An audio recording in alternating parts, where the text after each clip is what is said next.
જંબુસરમાં આજે જગતગુરુ ભાવવંદના અને પરમગુરુ પાદુકા પૂજનના આયોજનમાં અમારા જંબુસર શહેરના યુવાન કાર્યકર્તાઓ ભાઈઓ બહેનો બધાએ ખૂબ ઉત્સાહપૂર્વક આ કાર્યક્રમનું આયોજન કર્યું છે। આ કાર્યક્રમ નિમિત્ત છે કે ભાઈ પૂજ્ય અવિચલ દેવાચાર્ય મહર્ષિને 2023ની અંદર એક જગતગુરુ તરીકે બિરદું મળ્યું। ગામે ગામ કોઈપણ જ્ઞાતિ જાતિના ભેદભાવ વિના બ્રાહ્મણ શુદ્ર ક્ષત્રિય વંશ સૌમે બોલે હરિનો અંશ એક ન્યાયે પરમગુરુની પાદુકા પૂજનનું આયોજન કરવું છે। ભક્તોએ ખૂબ સારી રીતે લાભ લીધો છે અને 7 મુદ્રા તુલા વિધિનું આયોજન કર્યું છે।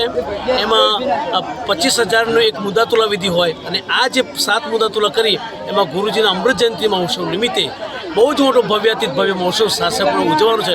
એમાં ભક્તોએ પોતાના તનથી મનથી ધનથી પોતાના શ્રમથી પોતાના હૃદયની સેવાથી કોઈ એવા ધનિક નથી કે જે કરોડો ખર્ચી શકે એવું દાન પરમગુરુ સ્વીકાર્યું છે। ખૂબ ખૂબ ધન્યવાદ છે અમારા ભક્તોએ આયોજન કર્યું છે અને પાદુકા પૂજનના આશીર્વાદ દરેકને મળે એવું દરેકને અમારા કોટી કોટી સત્કેવલ સાહેબ।